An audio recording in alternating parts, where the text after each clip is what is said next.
علیکم ورحمت الله تعالی وبرکاته. دوستانو او ملګرو، یو د نوي خوب تعبیر سره د تاسو ورور تاسو ته مخاطب دی.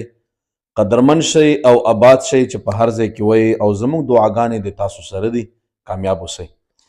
یو کس تپوس کوي چې زه په خوب کې باغات وینم یا په دې باغونو کې ګرځم را ګرځم، او یا داسې وي چې د باغونو میوې خورمه، یا داسې وي چې زه د باغونو خوشبويي بوی کوم، او یا داسې وي چې زه باغونه سیراب کوم، او یا داسې وي چې باغونه وچ وي او خزان وي. دوستانو ملګرو، دا یو عجیبه غوندې خوب دی.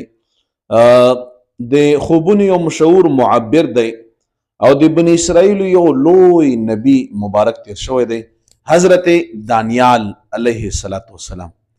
حضرت دانیال علیه السلام فرمایي چې کله یو انسان په خوب کې ویني چې هغه په باغ کې ګرځي، نو ښایسته باغ لیدل، ښکلی باغ لیدل، دا د بیبي دلیل دی. رب العالمین به دله ښځه او بیبي ورکوي. او که بیا وویني چې دی په دې باغ کې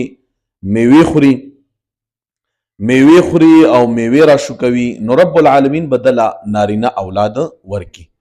او که دی وګوري چې دی په دې باغ کې خوشبویي بویوي، هم د نارینه او د تکړه او د بهادر اولاد نه تعبیر دی.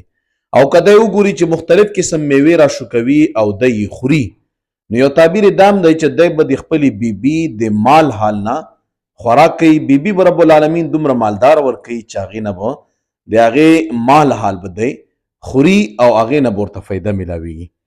او که چېرته باغ باندې خزانو، نو دا د الله مکي دا د غم او د درد دلیل دی. غم به پې راځي، تکلیف به پې راځي په دې خلکو باندې. او که وویني چې دی مثال په طور باندې باغ له اوبه ورکوي، نو دی به د خپلې بیبي سره هم بستري کوي. نو دا مختلف قسم خوبونه دي چې مونږ یې بیانوو، او بیانوو هم د کتاب د منځ نه. داسې نه چې یو هوایي تصور راشي، ځکه چې په دې باندې ګوره غاړه بندېږي، د مونږ هم بندېږي، د تاسو هم بندېږي. نو الله تعالی د مونږ تاسو ته په خوب او په ویښه باندې خیر پېښ کړي، چې په هر ځای کې وئ خوشحاله اوسئ. جزاکم الله خیرا.